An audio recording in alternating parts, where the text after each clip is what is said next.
All right. So we welcome you to another episode of Learning Stories. This is a show where we profile a diverse set of learners from the 21st century. In each episode of this show, we have a guest who has a story to share about how they acquired a set of skills and knowledge in a creative and innovative manner. In the process, we hope to uncover a new understanding of learning as conceptualized, narrated, and imagined by the guest in our show. And in this season of Learning Stories, we're focused on stories from urban India. It's a series I'm really excited about, and I have a lot of my close friends that I get a chance to interview. But I also think I'm interviewing a lot of amazing Indians that are defining the future of our country. And to talk about one such story today, Goutham Jayaprakash. So, a little about Gautam before we jump into this conversation. Gautam grew up in Bahrain, moved to Bengaluru to complete his Bachelor in Commerce degree from Christ University. He also pursued a chartered accountancy qualification on the side. However, he was always interested in business because of his grandfather's stories that he had heard over the years. In 2014, he started Just Shawarma with his co founders during his college years. Today, Just Shawarma has become Just X, and they're focused on building multiple brands in the QSR industry. He loves watching and playing cricket, and that's something he continues to do on the weekends. So, Gautam, thanks for making time for this conversation. I'm Maybe really sure. excited Even to. me, yeah. It's fun to catch up with you also after a long time. Yeah, so a lot of people won't know this, but me and Gautam were in the same class in 10th Yeah. grade, and we were considered the troublemakers. We used to get we used to, I mean I don't remember the teacher specifically, but I remember that we used to get thrown out a lot of times for talking too much in the class. Yeah, it was good memories. Things have changed. I think we had another friend, Kaushik, who Yeah. used Correct. to sing and do funny stuff. So those are good memories. Yeah. But yeah, Always. both of us, have come. I mean, you have come such a long way. Just to talk about that time when you were growing up, Gautam, I'm just curious. Tell me a little bit about your childhood growing up in Bahrain. What school did you go to? Maybe your parents' influence on you, and what did you study over there? Okay. So I would start my journey. I would say that like till fourth, I had done my schooling in Kerala itself. Fifth is when I landed in Bahrain. So till fourth, I don't have much memory of what I used to do. Again, it's just the cricket that I used to play all the time.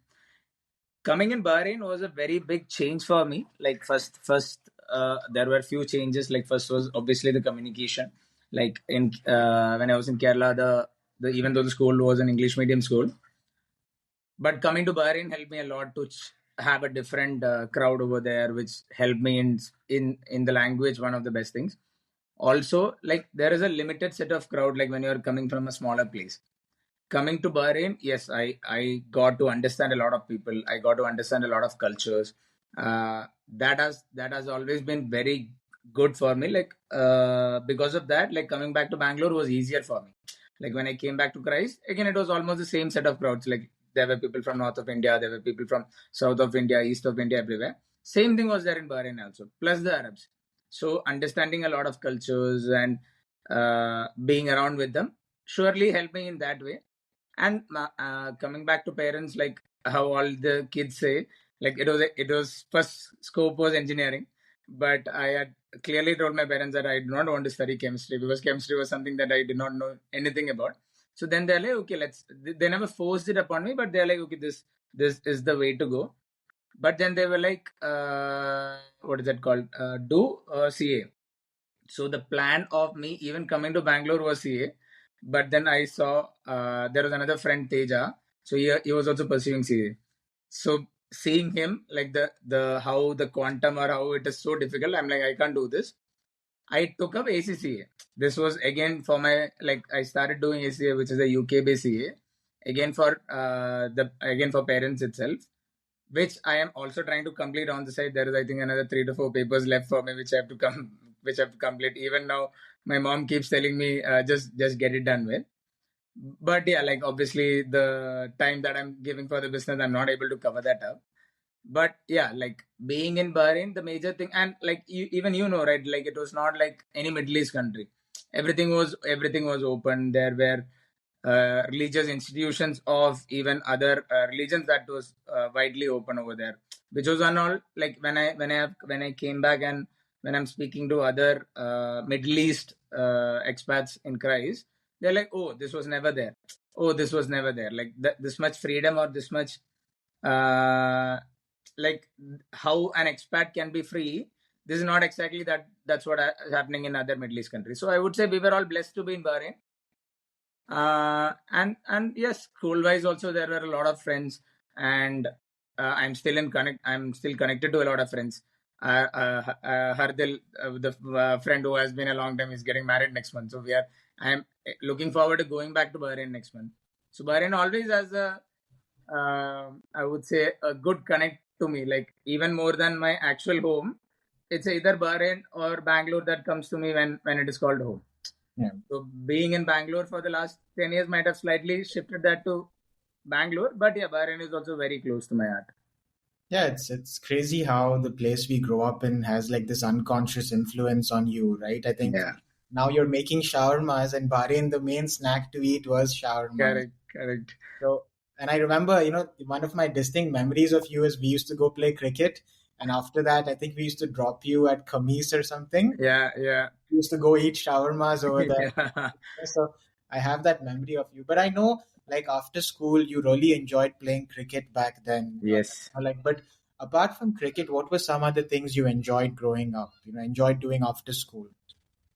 My major time was only cricket, by and always the games used to be there. So in my school, what we used to do is we used to come back from school, for playing cricket in near Kamis. All these Vaishnav and all of them were there, right? So we used to play cricket with them, and then we used to go and play FIFA. This was like majority of the time pass that we used to do. And so okay, now coming back to one drawback of Bahrain, there is nothing much to do there. Like if we were all in India, like there are stories that they just take their bikes and go, or they just take their cars and go somewhere for a drive. This was maybe something that was missing in Bahrain. But yeah, other than that, it has always been games or this, and all of this from the moment Viva had come in Bahrain and made it free. We were all so stupid. We used to sit and talk for hours. Like I don't know what shit we used to talk about. We used to come back, like let's say we used to start, and it was like after midnight the calls were free. So from 12 up until 4 or 3 or 4, we used to just talk. We have even seen sunrise sometimes. Like talking, we have even seen sunrise sometimes. And the funny thing is, we are going back to meet them only the next day also. Actually, there is nothing to do. We keep the phone on call and we will be doing our own shit. We'll be studying on call, or we'll be watching movies together on call. So those were all fun times. Like there was no stress, nothing. It was just chill during that time. Yeah, that's it's nice to hear. But I think like cricket, Gautam, I remember seeing one of your posts recently where you spoke about some lessons you learned from cricket in Yeah. your own life. So like in terms, because you've always played sports, I know you actively play now. So what are some lessons you think you learned from sports that you're able to apply in your business and in real life as well? So after school, I had come to Bangalore again. So it was a different life. Okay, like what I mean is, if I openly tell, so in Bahrain we could not do anything, right? Like even let's say for drinking, partying, clubbing, and all these things. So when I came to Bangalore, oh, it opened up. Like there was no restrictions, or I didn't have to go back home. So for the first 3 to 4 years, I was like, okay, let's do. First year, I would say ratherly like we used to party a lot, we used to go out a lot, but this stopped. Okay, so the shawarma I started with my close friend Ayush. So he's the one who had this idea. He's the one who's like, okay, let's start something. He had multiple ideas. We went around few ideas. Then finally we were like, okay, this is the best investment that we can do. Like at that point, back in 2014, Just Shawarma was started with around a 1 to 1.5 lakh investment only.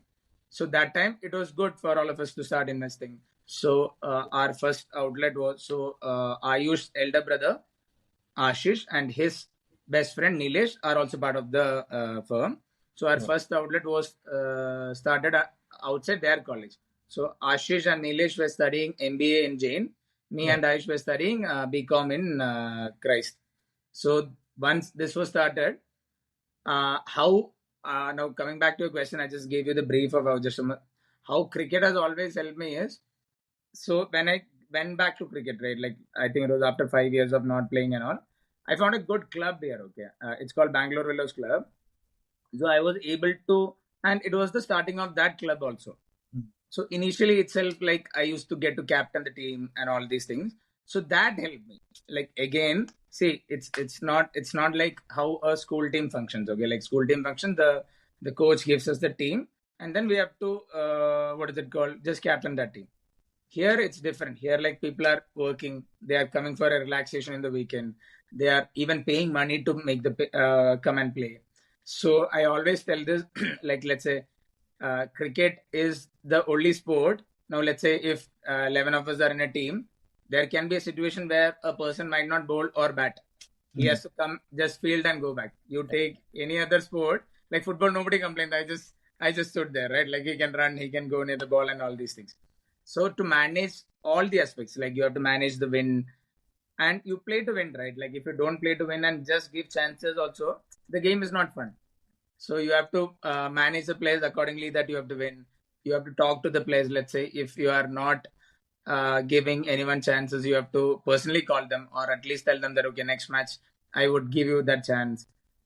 You are also going for doing something, so you also as a captain, like you have to be at least in the top three players of the team. Like you have to give that for yourself. So these things has always helped me in managing the team in Jashavarma also.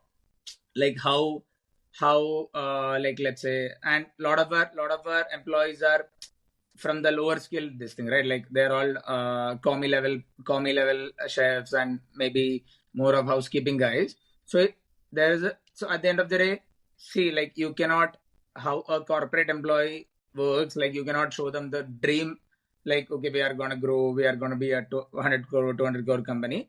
What they want to do is they want to get their monthly salaries, they want to get their incentives and all these things. So managing that level of communication with them, giving them respect. See, with this, that is also something that we have always seen, like in the, especially in the QSR restaurant industry in India, they are not given respect.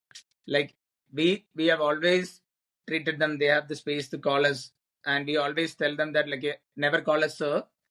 Either call us by name, but most of them are not comfortable to call us by our names. So we ask them to call us Bhaiya or bro or Anna, whatever.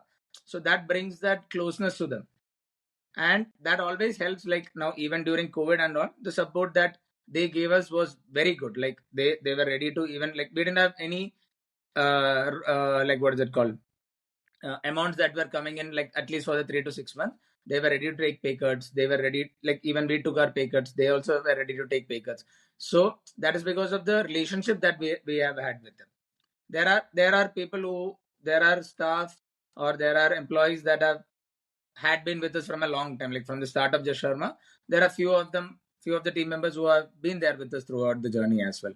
So these are something that I would say, more of the leadership qualities is something that I would put from cricket to the work or the business.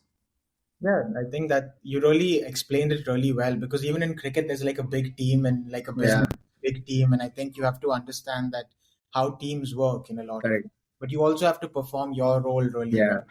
Yeah, Right now, you mentioned why you didn't want to study science. In like in CBSE schools or in most Indian schools, we're often categorized into science, commerce, or arts, right? So you chose commerce, and then you moved to Bengaluru after grade 12 to study commerce at a university called Christ University.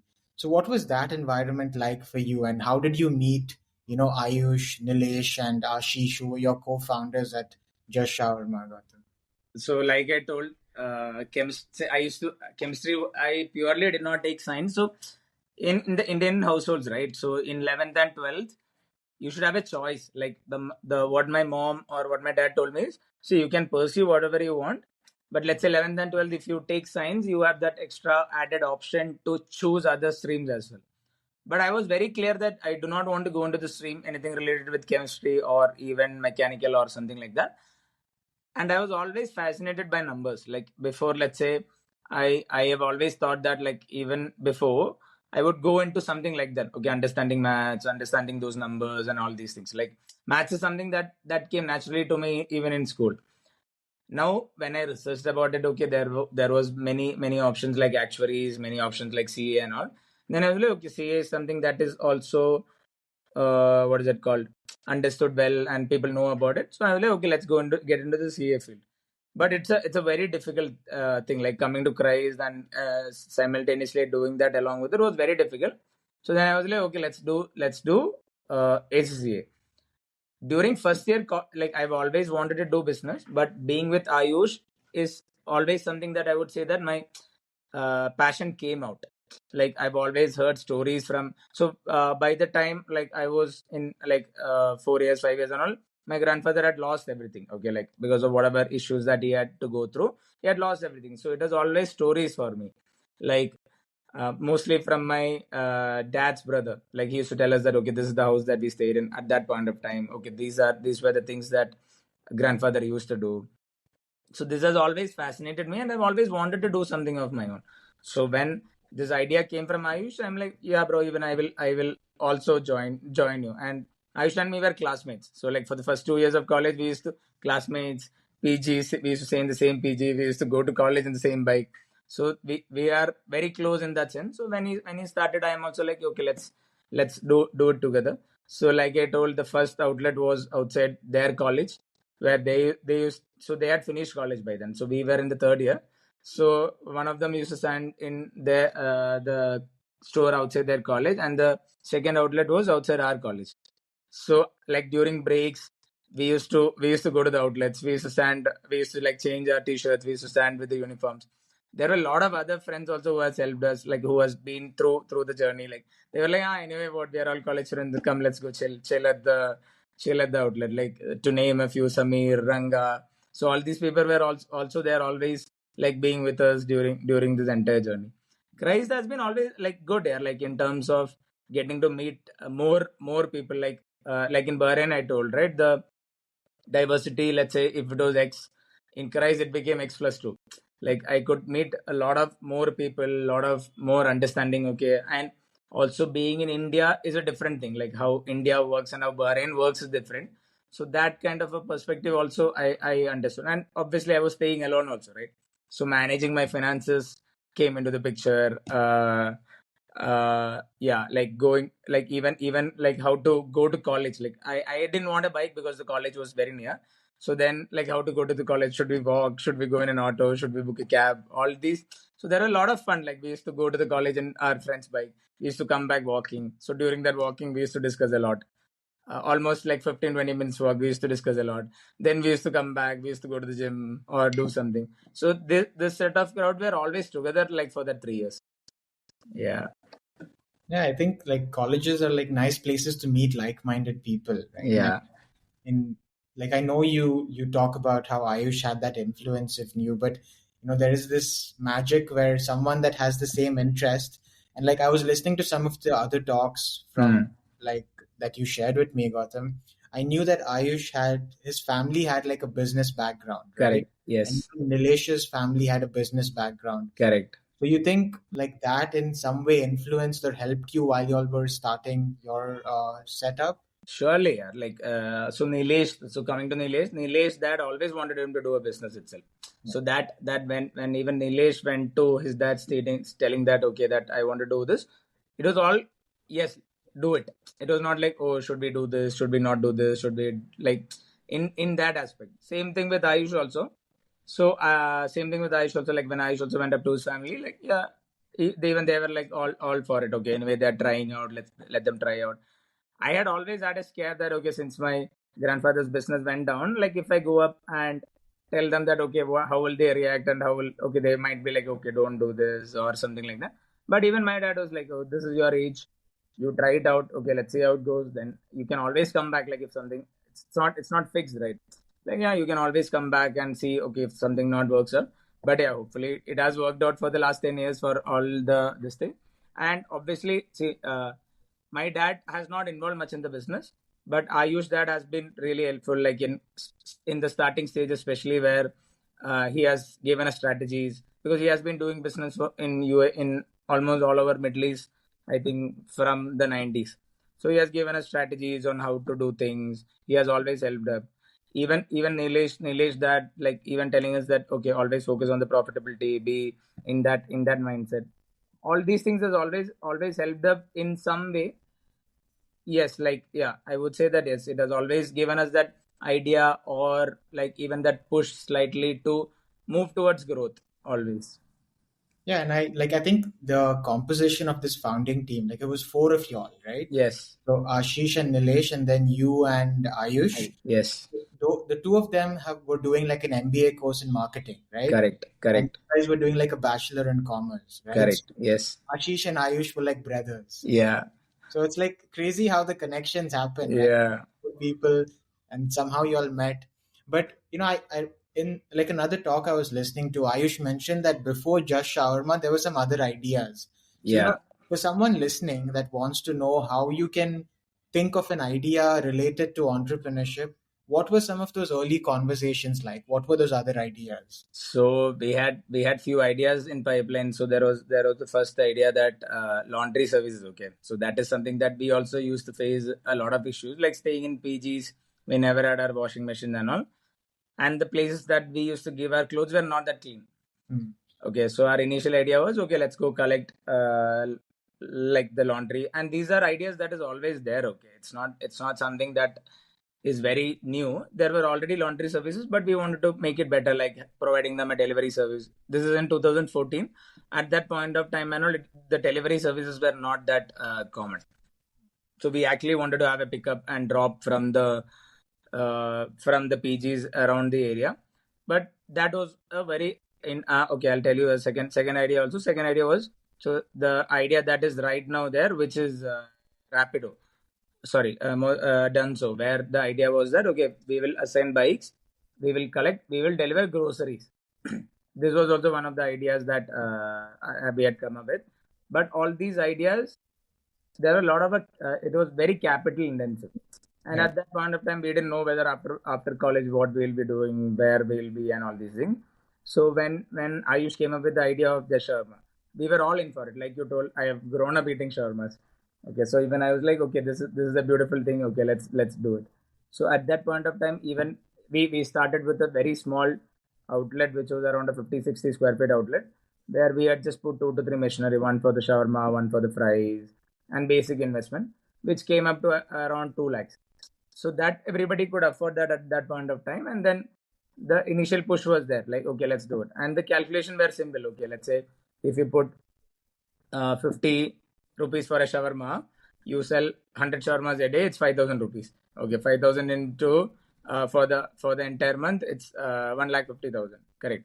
So then, okay, you have to give salaries of, let's say, 25,000. You have to give rent for this month. You buy purchases worth 50,000. Okay, whatever. So then this calculation, when you put it down on paper, it was very simple for even us to understand, even everyone to easily get to know. Okay, only so our focus is only to sell 50 shawarmas. That's it. We can get this much money. And luckily, from the day one, it was a hit. People loved our product more than people loving our product. People loved our service. Like I told, right? We always used to be at the stores initially.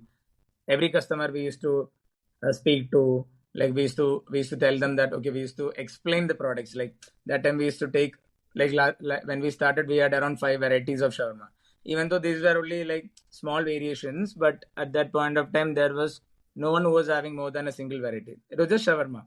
So we had plate, we had one with all the veggies, we had one with no veggies, we had okay. I had launched, so this was my personal this thing in shawarma. I had launched Malgum in India. Okay, so this was something that we have always had in Bahrain. I was so surprised that none of the other Middle East countries has this. Okay, so I'm like, bro, I mean, so I can surely tell that we are the first ones to launch a paratha or a malgum shawarma in India. The term malgum also. So that was also something like when customer used to come and ask us. Okay, we used to tell that what is that called? These are the varieties. These are the this things. And a lot of our friends, Linu. I don't know whether you remember Linu. Yeah, so Lino used to come to our Jayanagar stores. So the master or the chef over there, he used to see him parking the bike and he used to make the shawarmas ready for him, the malgum ready for him. So these were the fun times during the times when we have started. Yeah, like I really like that idea of a malgum. Like when you were talking about the shawarma, my mouth was watering. Yeah, yeah. Like even here, like if you think about it in Mumbai, right, Goutham, Ha ha. even though it's such a cosmopolitan city, in the malls or any place here, I've not found a very good shawarma brand. Yeah. And I feel like there's a big like opening in terms of having a good QSR sort of shawarma brand across the country, which I think, Just Shawarma can really tap into. But like I was thinking about something you said about you spoke about numbers and you spoke about menu design. Like unlike like three things I wanted to like talk about. Hmm. One is that capital intensive thing. Like a lot of people thinking of ideas don't consider that. Like maybe a tech heavy business will require a lot more funding. But Correct. something like a food business that you started like didn't require that much money and you could get it off the ground, right? Correct. The other thing was that y'all understood the numbers really well, what is going into the business and what is coming out. And you Correct. didn't make it very complex. You'll had like one product, not too many products. Right. And then like I think the other thing was all of y'all had a very strong personal connection to it because all of y'all, many of y'all were from the Middle East. There Yeah. were shawarmas there and y'all knew it was not here. Yeah. Solving like a local problem in a lot of ways, right? Correct. But like, what were some challenges you faced while you set up this first few stores? Because I remember in like one thing, Ayush was saying that the foil that you all used, it was not coming very hot when you all would do Hmm. deliveries. Yeah. Use like an ice cream foil, and that became Correct. very. So, what were some other challenges you faced like that? So this itself was a major innovation that we had. Like lot of players here or even there. It's always like you if you look back in Bahrain, okay, there Yeah. are very few deliveries that goes out. Like even when I used to go back to Bahrain, it's always, yeah, we just walk out and we buy it. Even though Talabat and all has come up now, I don't think it has penetrated the market that much. I'm not sure about like how in the past 4 years things have changed over there, but in India it was always there. So the like let's say in 2014 when we started, so our restaurant ID on Swiggy is 1012. So we were the initial restaurants to be listed on Swiggy itself. So like let's say when we started together, the shift, like we could see, let's say if the 100 percentage walk in, that shift has gone almost to 70 percentage online. Okay, so that shift has been major for us. So we used to face a lot of challenges. Okay, like a lot of complaints, like the shawarmas are getting cold, or let's say the fries are getting cold. So for shawarmas, we were able to do a quick thinking, and we have gotten a butter paper. So initially it was a paper butter paper, right? We have pivoted and we have made it a paper plus an aluminum foil butter paper. So when we used to do just the aluminum foil, we could not do any designs. Correct. Like on the aluminum foil, you can't do any design, and it used to be like very not what is it called, presentable. But now when we change it to a paper and an aluminum foil inside, from the outside it looks like a normal butter paper, but the heat is still retained. So this was a very very good innovation that we had. And see, a lot of innovations that has already happened in Middle East has still not come here. Like even having a the flame comes from one side of the chicken, right? So what happens usually in India is there is no rotation. So manually somebody has to rotate. So let's say if a person gets a call and forgets for 5-10 minutes, one side of the thing gets burnt. So then again that entire thing goes for wastage. So that is also something that we have learned from the Middle East and we have applied it here. So now all the machines that we have automated or rotators. So automatically rotate and it's roast the chicken similarly in every side. So this over roasting or over this thing is not there. The dependency on the staff is something that we are trying to reduce. Now second thing that we have done is, if you want to grow, you have to standardize things. We have standardized our product in terms of, it was always standardized in terms of taste, but because it always used to come from a central kitchen. But regarding product grammages, like it was always in the skill of the chef, like whoever it is at the outlet. Sometimes you would love the product because you get a lot of chicken. Sometimes you don't get chicken at all because the mixing is different. So that we have addressed by having proper portion control tools at the outlet, which is very simple. When I tell portion control tools, it is just bowls which you put in the bowls, and you know that okay, this bowl weighs 100 grams or this bowl weighs 150 grams. So the solutions are actually very simple, but yeah, obviously the discussion helps, understanding going into the depth of the problem helps. uh you don't need to do a lot of, like, we can do mechanized shawarma cutting also, but you don't need to do that, right? Like there are solutions at level 1, level 2, level 3. We have to see, okay, what level we are, and we have to take the solutions accordingly, is what I feel. Yeah, and like in terms of your growth story, Gautam, like from say 2014 is when you started, right? So Yeah, it's been 10 years now. So can you like, help us understand how Just Shawarma has grown, like if by telling us about the stores or like yeah, the revenue numbers and just for someone curious about how you can build a QSR brand from zero to wherever you are in a 10-year period. correct. So initially when we started, we just started with one outlet. Yeah, Then we were lucky enough to start the second outlet also in the next few months. got it.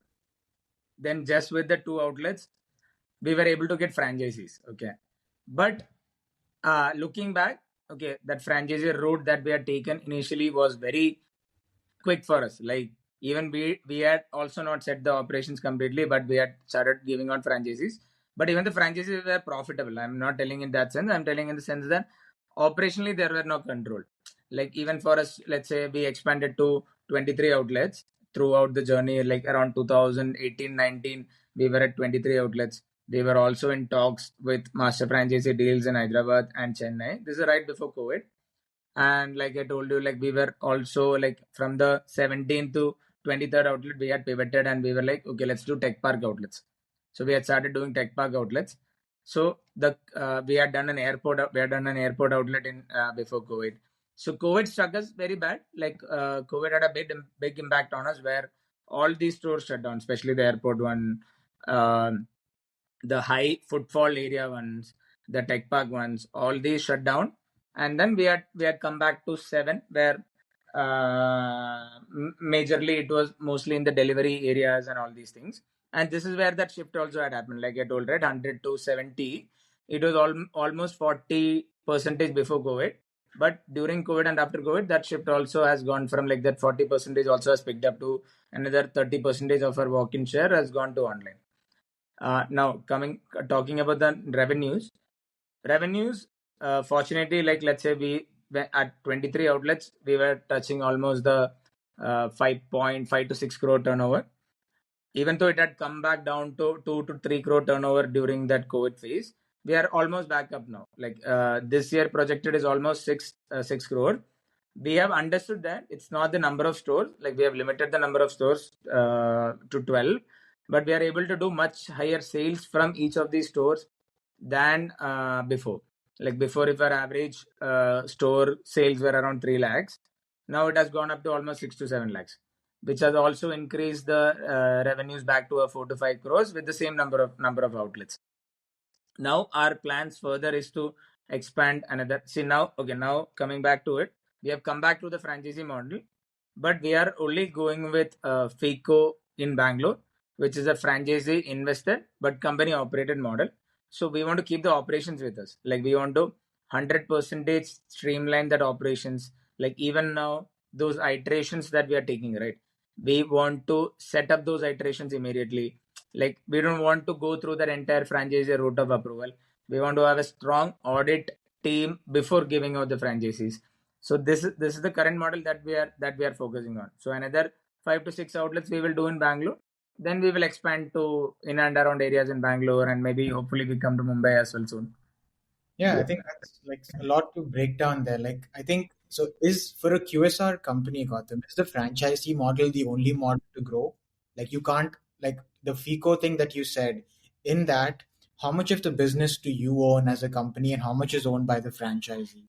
Like, what, so for someone that wants to, let's say they have a successful single store and now they realize that there is like a opportunity to grow this. So, what are some options they have? Franchisee or like this FICO? So, what, how would I you go? would I would always see now there are two routes to growth always. Yeah. The money, there are actually three routes to growth always. You have like I'm telling from my perspective or just Sharma's perspective. One is the profitable growth that we had done. Okay, like from the business profits we had put it back in the business and we grew to almost 23 stores. At that time, the ratio of franchisee to company was almost I think 60-40, where 60 was company and 40 were franchises. Now the second way to grow is getting funding.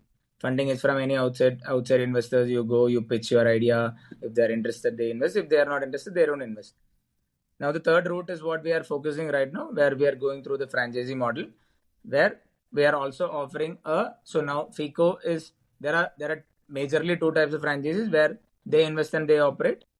And now we are like, okay, there are four types, but I'm just explaining the two types. Which one is a FICO, where franchisee invested and company operated. Then there is FIFO, franchisee invested, franchisee operated. The problems of a FIFO outlets are like, if you don't have proper standard operating procedures, if you don't have a strong audit team to go and check whether the franchisees are operating like in that set operating procedures that you have given them, it's going to be difficult to grow. Like, you always have to come back and see whether, okay, whether this franchisee is doing it right. And let's say we only have five outlets, and let's say out of that three are franchisees, and let's say two of them are not following. It's not easy for us to tell them to shut. Like, for example, McDonald's, let's say at 1,000 store, if even if they're 10% of the franchises, which is 100 stores are not performing well, or 100 stores are not adhering to their standards, they can close their eyes and tell, okay, you guys shut. But when we want that revenues to click, it's not easy for us to tell that, okay, we are also a growing brand. We cannot ask them to shut store. Obviously, they have also invested. I'm telling, we cannot be as strict to them as a McDonald can be strict to their franchisee. Yeah. Now, to avoid this is why we have taken it back in our control. So initially, now, if anybody who wants to grow, from our learnings, I would say that stick to the own growth. You take franchises, like in terms of, you can even, like, you always take money from friends and family, right? Whatever money that you're taking from friends and family, invest in an outlet. Give them a part of the share in that outlet to them. Let's say you reach around a 10 outlet, and by that time you have your team set, you have your SOPs, everything set. Then it becomes easy for it to grow in any way. Like, let's say you either you want to go to a funding route, or you want to go through your outside franchisee routes. It's always done. And learnings are there always. Okay, like, even now we are learning. Like, even after 10 stores, and let's say you open to go through any of these routes, you will still learn. And their learnings will be very personal to them, our learnings will be very personal to us.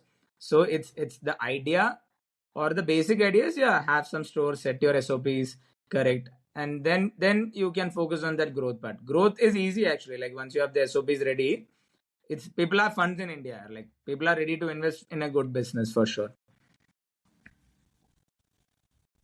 Yeah, like I think one of in your team, Gautam, like how do you divide responsibilities? Does someone look at operations? Does someone look at finance? So among the three or four of y'all, like how Yeah. do you divide responsibilities? So we have meddled in everything. Like, what I mean is, like, we have meddled in all the departments. So the in the final, like, now we have started another company called Justex, right, as a parent company, to manage all these brands that we are going to come up with. So in that company, okay, we have realized that, okay, let's go with one way, or let's one approach, where I used to handle finance till now, but now I'm handling more of operations, where I feel that, okay, that is somewhere where I can contribute more in terms of actually being on the field, going to the outlets and all these things. So I felt that, okay, let me start handling operations. So Ashish has gone back to manage his family business in Qatar. So it's just the three of us who's managing here right now. Nilesh is the CEO, and he's also managing the entire strategy, the vision for the brand, how the brand has to go forward, all these things. Ayush is mostly focusing on growth, that is getting newer locations, getting newer franchises onboarded, increasing our revenues. So, like, in that context, Ayush is managing those things. We also have in-house teams, like, to manage. This has been a major learning for us, that, okay, we have always tried to do a lot of things by our own, but you have to accept that we don't know anything. Like, it's good that we have started a business. Now, if you want to change that business and grow that business into something else, we cannot do it by ourselves. We need a good team. So we obviously, there might be mistakes during the way in hiring. Like, somebody might not be a proper culture fit, somebody might be a wonderful culture fit, like, who brings in much better additions than what we were doing prior. So these are obviously learnings along the way that everyone has to go through. But a team is important. Like, let's say we have now, if you notice, even our social media page, the page is looking much better than when we used to outsource it. Like, when we used to outsource it, let's say for different agencies, 3 months one agency used to come and do something, next agency used to come and do something else. So there was no continuity to the page. Now when we have got an in-house team, it all has that continuity. And all these things I'm telling in the current financial year, like from the April is where our strategy has changed to get more people in-house, get more people, what is it called, get more structure to the organization in the hierarchical or whatever ways. Yeah, so getting the team is the thing that we are fixing right now. Once that is done, yes, obviously the business can be on autopilot. Like once your SOPs are, see, even now we are struggling with certain SOPs and in terms of operations. So that's why I personally have stepped in to see whether we can control this. Now, before the before, if I used to step in, I used to think that okay, I should go and solve it. But with the new mindset, I am stepping in, thinking that okay, I have to bring somebody, I have to be with them to change this and get better ways. Yeah, like in terms, I think you mentioned something about culture, right? And I wanted you to share your thoughts on a couple of things, Gautam. One is like real estate and location. Someone told me that McDonald's is not in the food business, but in like the real estate business, right? So one is the location. If you could tell me something about that. The second thing is logistics and how do you manage like purchasing, especially with like a product like chicken, where you have to be really careful about temperatures, making sure it goes out in time. So real estate, like the logistics part of it, and then maybe something about culture, like how do you build a strong culture? So real estate, logistics, and culture. If you could tell me a little bit about each of these things. Yeah, so real estate initially, what we used to do is we only used to go to the locations. We used to see there. Okay, it's so we have always felt that shawarmas are for the younger crowd, like okay, the college or the IT crowd. So we have always tried to have our outlets next to these kind of places. Like okay, let's say there are a lot of PGs, or let's say there are a lot of colleges in that area. We used to do that, but now we are also slightly pivoting and moving to proper location based consultants. Okay, they come and tell us that this area has this much crowd, this area has this much potential with proper numbers. Okay, even though that is slightly expensive, but it's more of a set this thing again. But even after telling that point of this thing, your instinct matters. Okay, there is nothing like your instinct, you will know, like once you're in the business for some time, you will know that okay, this I wouldn't say 100% of the time, let's say 90% of the time, your instincts will be much better than any data that is given to you. But obviously now when you're going in a structured approach, you see both the things, that is regarding the locations. Like even yesterday, even I was running around to see locations. So if you understand the area, then we can give the consultants. Like the consultants will come and tell us, okay, this area, this area. But when we go and personally see that entire area, we don't go to each location. Okay, we see, okay, this area, we see how many apartments are there, how many colleges are there, or whatever these ideas, tech parks, etc. You see the area, and then you tell the consultant that okay, I want a location in this area. Please find it at this commercial. That is regarding the location. Logistics, okay, so we have always had fresh chicken. Okay, that are we get chicken daily in the morning and it goes out the next day. uh, so our kitchen logistic or the kitchen procurement has always been very easy, I would say, like because it comes in the morning with the proper temperature check. We process the chicken, we marinate the chicken, and we what is it called? We keep it in the refrigerator. The next day morning, let's say the delivery person comes, he takes it to the outlet, and we use it at the outlet that day only. So our the issues regarding that are very minute, like in terms of all what is it called, the time being extended for a certain period of time. Mysore, when we had faced certain issues. So then we had opened an outlet before COVID. So that time we had to immediately shift to a local vendor there. So until and unless now, let's say we become like McD or somebody who serves frozen food, wherever we go, we might need to have a central kitchen over there. Correct, like because from that central kitchen only we will be able to deliver to the remaining outlets. Now coming back to your third point of culture, see culture, like I told you, right? Culture is something that we have always seen. Okay, like the respect is something that we have always wanted. That is why we have always kept telling the team to never call us sir. Like if you're not comfortable in calling our names, just call us by brother, Ranna, or Bhaiya, whatever. That is one part of the culture. Second part of the culture is something that you cannot, like okay, in between by reading a lot of books we were like okay, let's build a culture form and send it all out to the employees. It doesn't happen like that. Culture is something that you live by. Like as founders, how we are, that culture is automatically uh, gone to the employees. Obviously, you can name it, you can standardize it, but maybe that is for a later period when we have 100, 150 employees. But when your core team itself is just 8 to 10 people, you don't need to focus that much on the culture. Just do it. Like just do whatever you feel like right. And if there is something wrong, okay, just speak it out and understand between the co-founders and then try to change that. Like even when there are issues between the co-founders, and let's say even if we are not telling the core team, the core team will understand like that there are issues, and obviously there are going to be issues with anyone. Okay, it's at the end of the day, it's a partnership. We will have our differences, we will have our, and how you reconcile it or how you amicably come to a solution is how that thing goes to the team as well. So it's something that you build upon. Like, I mean, I do not know, maybe at a 150. So I was reading this book, Zappos. Okay, so they have a culture mail that is sent to everyone. But this is almost after 7 years of their proper corporate type of operations. So anyone who is joining the company or the firm has to go through that culture, and that culture is like, it's very simple. It's like, be humble. It's not like, okay, do this. Whatever they felt like, they wrote it down one day and they're like, okay, let's send it out. So that is also something that I really like, the way they send out the culture or send that message to the team.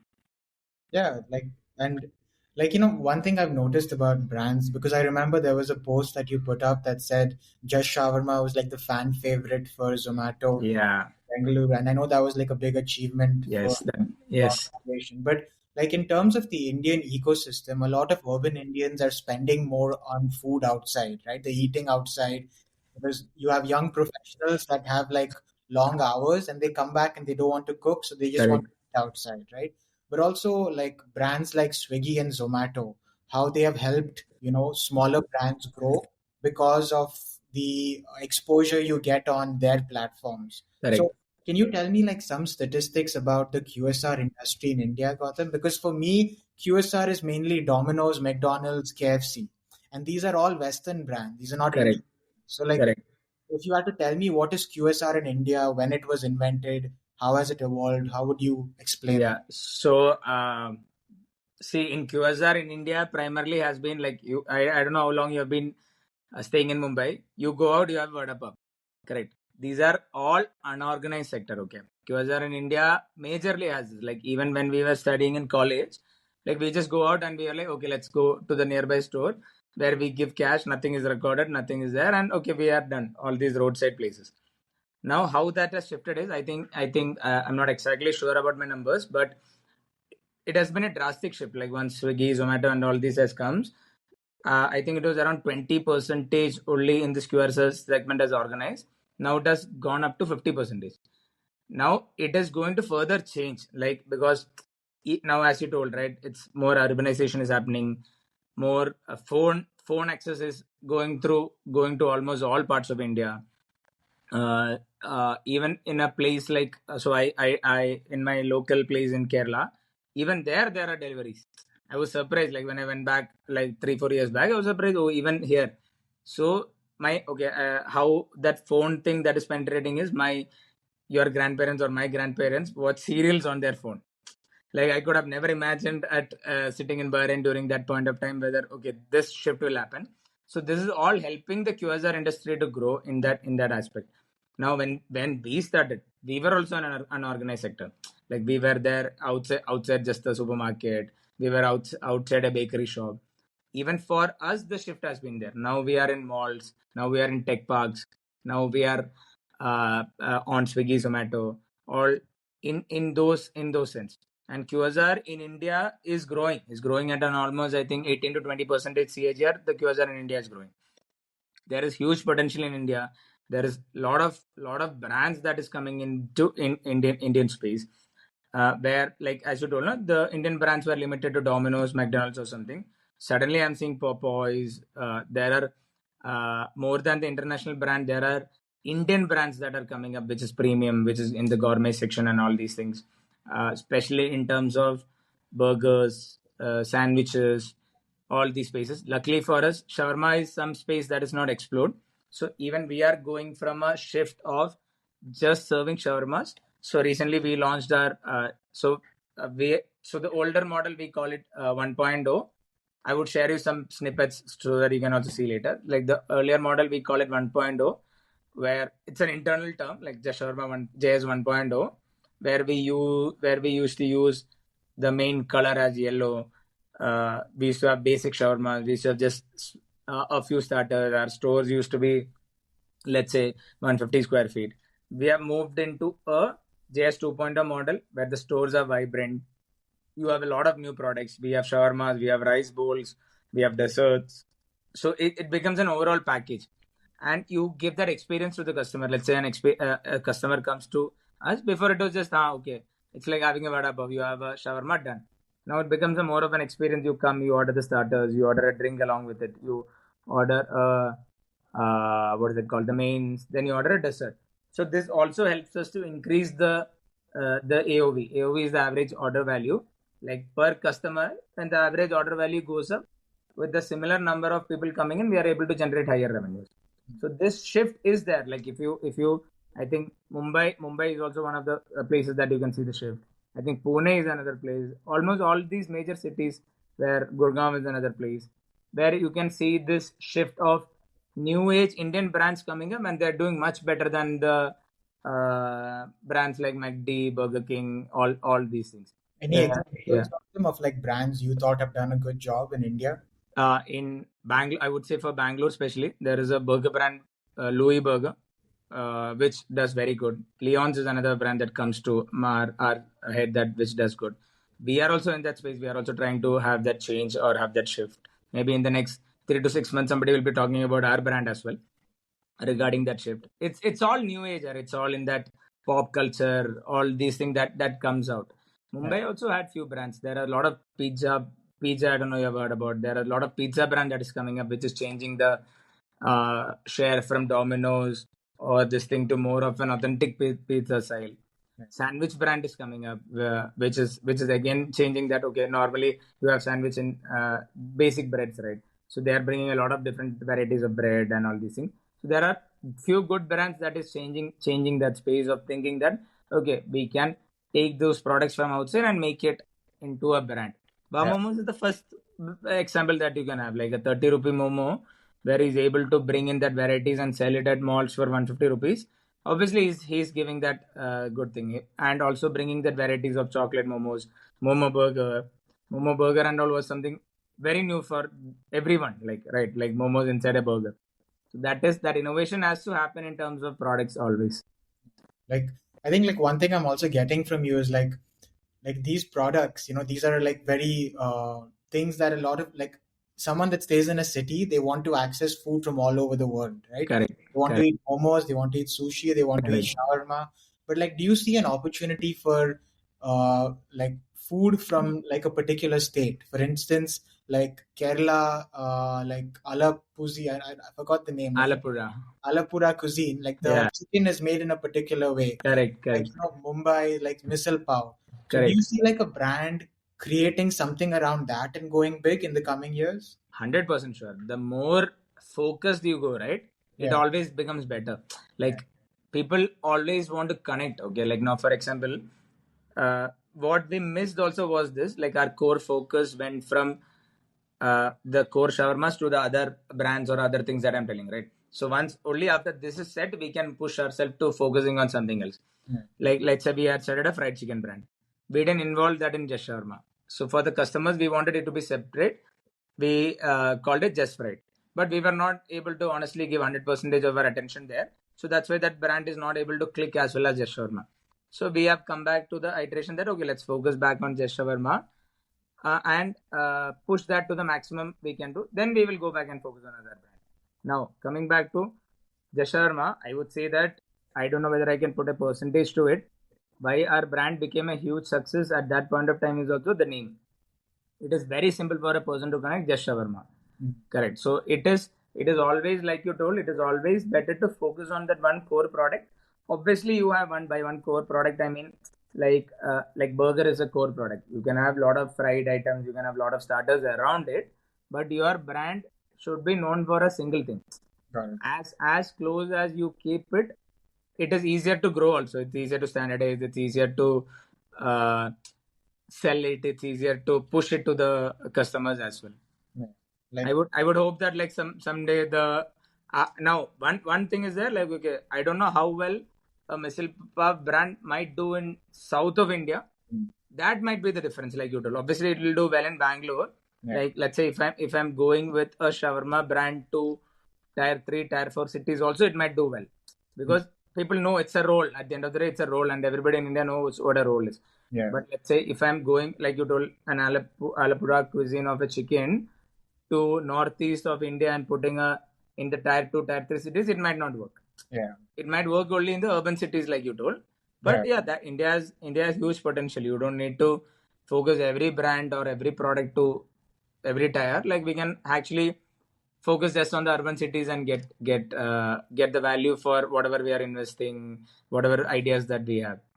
Yeah, and that speaks a lot about customer psychology, right? I think, Yeah, like, young India, we want to feel like we have the entire world in our fingertips, correct. right? And I think, like, but that psychology will change depending on a tier one, tier two, tier three, Correct. tier four. So I think when you are expanding as a QSR brand, you have to consider that sort of, thinking in the Correct. customer's mind. Like, in terms of customer, like, service, right? Because I feel like your brand is really big on customer service, right, Gautam? And Yes. I know, like, there were lots of stories I heard in the talks that I listened to. So, like, what are some stories you can say about where the customer was delighted, and maybe some challenging customer conversations that you had? Because as an operations person, you probably see this. So, like, Yeah. something that you noticed and that you can share without sharing the customer's name. Yeah. So initially, like I told, right, we used to be like 4 to 5 college students standing at the outlet. When we used to tell this out itself, right? Okay, we are studying in college. The way we were explaining the menu, the way we were talking to the customers, we used to go randomly to the nearby places. We used to tell them the menu, and we used to bring them back. Our close friend Ranga used to be there, who has come back and invested a franchise with us. So he used to be the one. He's like, sir, you have to try this. So this is the best shawarma. So when we used to be very, like, we didn't have any inhibitions. We were like, okay, whatever customer, okay, let's do it. Let's go do that. That is the initial stories of customer service. But now it is always fun going back and standing at the outlet. Okay, like, even though we don't get as much time as we want to, talking to the customers, because customers brings a lot of good feedbacks. Like, in the recent times, again, like I told, I have taken back up operations. When we are going back to the outlets and when we are staying there, customer gives you. I mean, you also have to understand what is genuine. Like, you will also know, okay, this is a genuine feedback. Okay, this is just a random feedback that they are telling. I'm not telling don't disrespect those feedbacks, but you will know, like, in your heart, you will know, okay, this is actually a genuine feedback, because you will also know that okay, this is something that you also wanted to work on. Like, recently, let's say the breads that we used to outsource it to the vendors, but now we have started making in-house. So it's a big shift, but there are issues. It's not standardized in one size. It's some are small, some are big. We are trying to standardize that. I'm telling in the thickness. Some are thicker, some are, even though the circumference is same, some are thicker, some are smaller. So this is something that we are starting to figure out. So when talking to the customers, majority of the customers feel that the bread quantity is much more compared to the chicken and the sauce quantity. So that these kind of things comes only with customer service, and by talking to them. And like let's say, before we used to focus on Swiggy, Zomato, but we genuinely don't get their proper customer reviews. Okay, so Swiggy, Zomato does not share the customer data with us, so we are not able to call them, we are not able to speak them, we are not able to push anything to them. So they have an option for a customer to raise a concern. So that concern we are still not able to understand. Okay, let's say they put a photo, they are like not satisfied, or they are like quantity not done, or they are like quality not done. These are terms that they can put. They cannot go in depth and answer that. Okay, these they can do that, like they can put comments, but nobody does that, because as soon as you put a photo, Swiggy refunds them. So they are also done with that. They also don't want to explain, they also don't want to go through that. So the best way to generate that feedback is, yeah, go to outlets, talk to the customers. Okay, certain things are really good feedbacks that you can put upon. Now, regarding the malgum, okay, we changed from the cheese slice to cheese sauce. Customers are itself telling that, okay, cheese slice was better. So we have to immediately pivot back to cheese slice, because at the end of the day, we have to give what the customers wants, not like the original authentic way that we tell that okay, the shawarma has to be only this way. Thing like that. Whatever the customers want, we have to give, and at that same time sticking to our authenticity of giving shawarmas. Yeah, and like it's the last like 5 minutes, Gautam, and I Yeah, just wanted to like 1 hour just went by, but that's what I think right. I called back to Thomas stating that even he was like, yeah, it's just even he had a lot to speak. But main thing is right now my mouth is watering for malgoon. I still remember the taste of the malgoon because it's. I think for listeners that don't know, it's like an Indian parota, and then you have cheese, Yeah, and you have chicken, and like a lot of sauces. yeah, And I know like Just Shawarma has their own version of an Indian garlic sauce, correct, right? correct. Yeah, I think that I hope I get to taste it. yeah. We also hope that we come to Mumbai soon. Yeah, yeah. But I think that's interesting is that it's not as easy to expand to new cities, right? Because It's not in a new city, you have to create a new process correct, to have like vendors that you have correct, a very strong network in Bengaluru, but correct. go to, and you noticed that when you went to Mysore, right? So I think Yeah, systems and processes are very yeah, important in your original like setup to correct, expand quickly, right? And I correct, think McDonald's, Domino's, and all these brands are able to do that quickly because they're a corporate structure one, but they correct. also have very strong systems and Yeah, yeah. but And like one more thing, like if, like for example, when McDonald's came to India, they changed the menu. Correct, yeah, they changed the entire menu. They in Bahrain, my mom's a vegetarian. Like we used to go to McD, they used to have one veg burger because we asked them. It was not even there in the menu. In India, there the biggest sale for McD is Makalu Tikki. yeah, Okay, so but for us, it has to be even micro. Where let's say, when if you're going to Chennai, we might have to change the menu there. If I come to Mumbai, we might have to change the menu there. If we go to let's say Hyderabad, we might have to change the menu there. So yeah. that iteration and like systems processes plus these iterations are very important for any food brand. Yeah, yeah. And like to conclude, Gautam, like I know you read a lot of books on entrepreneurship. I know there are like I have two questions. One is like, is there like some entrepreneurs and some books that you'd recommend we look up? Like in the Indian ecosystem, if there's another QSR entrepreneur or like any general entrepreneur and a book that one entrepreneur, one book you'd recommend for like Like I am not. I mean, I do not. I read a lot of books. I don't focus fully on those ideas. Whatever small ideas that I get, I do that. Like, and whenever I share, I cannot recollect somebody's this thing, but uh, like another podcast now. If I'm coming back to the podcast scene, Nikhil Kamat's podcast is something that I have started looking forward to in India, because that is something that instead of all these gyan, a lot of people give a lot of gyan, but his podcast seems little more towards the grounded level. And books, yeah, books. I mean, I don't follow anyone, or I don't look up to a single personality, but I look up to brands, because I don't feel that okay, that particular person has built the brand. Like Vamomos is something that I look like okay, they have set up that thing. Okay, we also want to be like Vamomos. MACD was always a standard that we have always wanted to follow. So I tried to read about how they're doing. So certain things like if your focus is only on one person, right? You try to do whatever he has done to your brand, which I've always felt. And these are the things that we have done. Like let's say we read Steve Jobs. Steve Jobs is another personality. Like you can learn a lot from him. yeah, But there are a lot of things that he might have done might not work for us. So you pick and choose. Okay, what you need, what specifically you have, uh, and understand and put it in the this thing. Currently, I'm reading Sapos, which is again a good book. Like even his one thing that I pick up one thing from a book, like at least one thing from a book. One thing that I really like, one point, like one this thing from the book is that okay, his main or the company's main objective was customer service. Okay, but they had outsourced their warehouse department. So within 3 to 6 months, when there were a lot of complaints, instead of let's say trying to make the warehouse department better, or let's say shifting that warehouse department to some other company, what it shows is, see, our primary objective or primary mission is customer service. Whatever the cost is or whatever this thing is, we are taking it back. We are taking it back and we're bringing it in house. Same thing. Why I connected that to so much is same thing. Like during the times of expansion, so Toom or the Indian, so we call it Toom. That Indian garlic sauce is something that our customers love. Okay, initially also customers used to come to our outlet and ask specifically for that. But to grow, like when we wanted to grow to Chennai, Hyderabad, and all, what we thought is we will outsource it, and we outsourced it. So this garlic sauce that we make in house, we make it in daily fresh preparation. When we outsource it, obviously they have to add certain products to push the shelf life, right? So the taste changed. We went through a lot of iterations, we went through a lot of things, and we went with the closest iteration. But we faced customer understood. Okay, like even when there is a small change in taste, customer understood.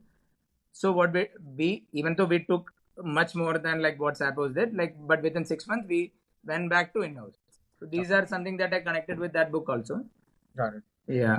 And like for the last question, Gautam, like, because you've been an entrepreneur for about 10 years now, right? So what is like one quality you think that as an entrepreneur you really needed to develop to, do this job well? Because I think you see a lot of failure, you see a lot of success, you have to keep learning. So what is one thing you think really helped you, be a good entrepreneur?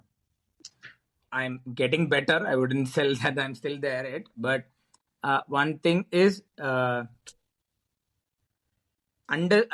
see, everyone has to go through the learning. How you apply those learnings is something that is different. Like you can all like let's say you learn something, but you can always go back to the ways that you are doing things.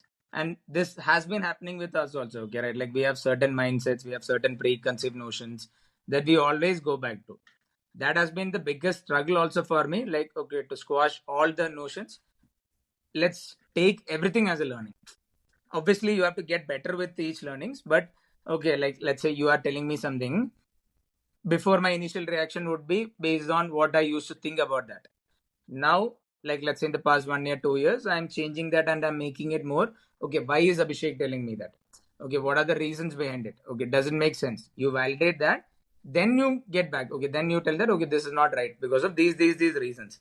There is no preconceived notion to it. Like you are, even though you might be an expert in it, you are still taking that time to understand and review that.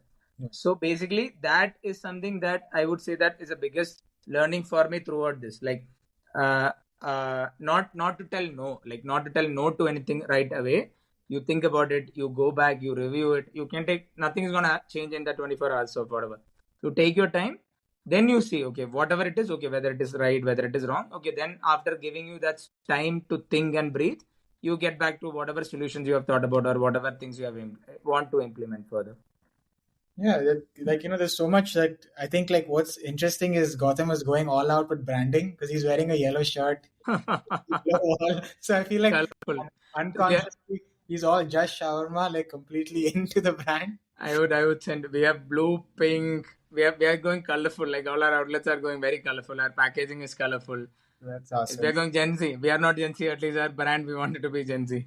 That's amazing. For the listeners, I will be linking Just Shawarma's website. I will be linking their Instagram page. Please do, if you are in the Bengaluru region or in Mysore, like, go first, subscribe to them on Instagram and any other platform. But do go to their restaurant and order their food on Zomato. Like, I'm really excited to have a shawarma from Just Shawarma, but I think I'll have to wait for them to come to Mumbai. But Or Gautam, you can come to Bangalore. I think that's going to be like next. And then I'm going to buy my first shawarma, and it'll remind me of the good old times in Bahrain. But Gautam, any last thoughts before we conclude the interview? Nothing, man. Like it was a very good session. Like I really loved the session. Like again, what Thomas told. Like it's we can talk for another 2 hours. I think it's because like we don't. I mean, apart from the normal catch up, like if we catch up outside of this, also we can keep talking, right? Yeah, So that is, I think that connect or that comfortability is because we study together and we have always been in that space together, which is good. Like I'm really seeing that you're also your books. I've not got a chance to read any of your books, but I'm looking. I mean, I know that you are doing a lot of things there. I didn't know that. Like, I just got to know that you are back in Mumbai also. So, surely let's catch up sure. whenever we have got time. Sounds good. All right. Thanks so much, Gautam, and for the listeners, do stay tuned for more such interviews from the Learning Stories podcast. This season, we're really focused on young Indians in urban India doing interesting things. I will be linking Just Shawarma and Just X's links in the show notes. Please do, go to their outlets or order their food on Zomato, and you can follow Gautam on LinkedIn if that's okay, Gautam. Yeah, yeah, sure, We'll no problem. be linking Gautam's like LinkedIn ID, and If you have more questions, which I'm sure you have, you can follow him there. This is the teacher tuber signing off on Learning Stories, and thank you again, Gautam. Thank you. Bye.